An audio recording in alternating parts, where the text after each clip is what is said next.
All right, so a common thing is increased pain in the morning when you first get up. So it's very common to have this like achy, sciatica type symptom when you first get up. I mean, mainly it can be from because you've been lying down or trying to sleep for the last 7 to 8 hours and been in one position for too long, where when you first get up, it can be quite intense. There's also the disc issue that's likely causing the sciatica, right?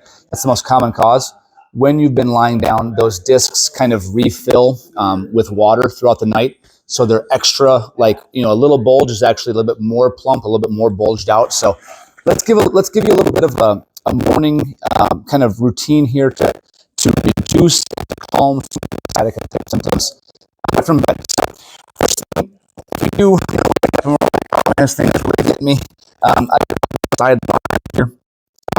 Hips and knees bent to maybe 30 some degrees. You can go a little straighter if you want to, but I think too much straightness can put some extra tension on there. So bend the knees a little bit, hips in neutral.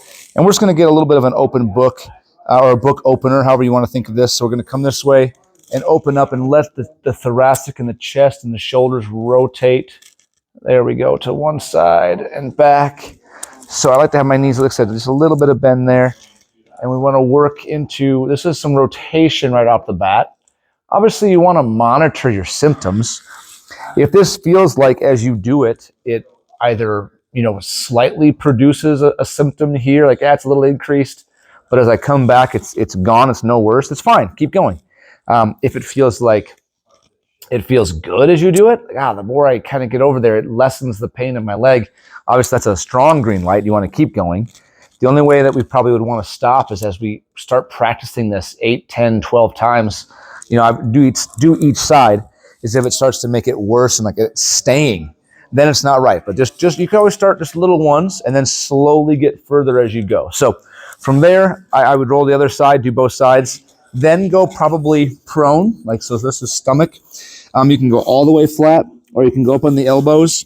And I know this is the wrong side, but I want to just kind of slowly bend the knees. What this does is it kind of flexes the front, or more of the femoral nerve, the one that's not necessarily involved in like a true sciatica. Now, it could be if your issue's a little bit higher up in the leg, but it also puts the sciatic nerve on a little bit of like shortness, so it's not quite so tension. So I just want to kind of go back and forth with a little bit of light prone knee bending. But also, if you can get kind of high here on the elbows, what it does is it gives the lower back some extension, which in general for this kind of problem, a sciatic problem, is very helpful.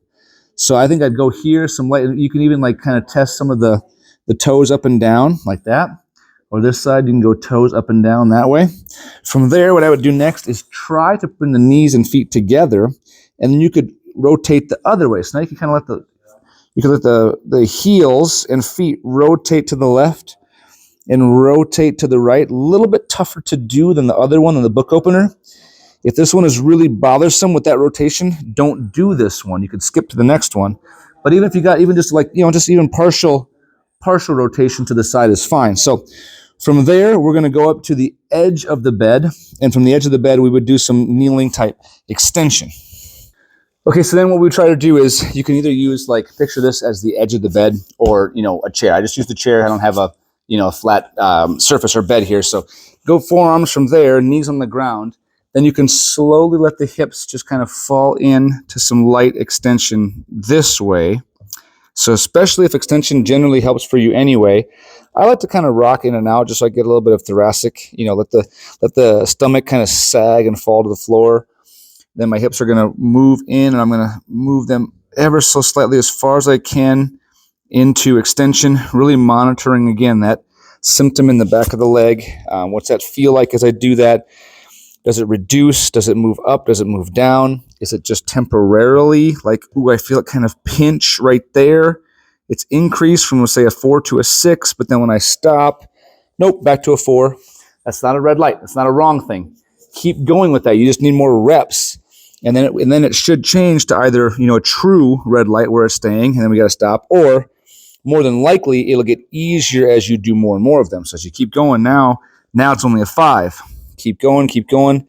Rep 5, rep 10, rep 15. Now it's only a 4 when I'm there instead of a 6. So that's a little bit of a morning routine to get you going with the with that very sore and stiff and tightness with the sciatica.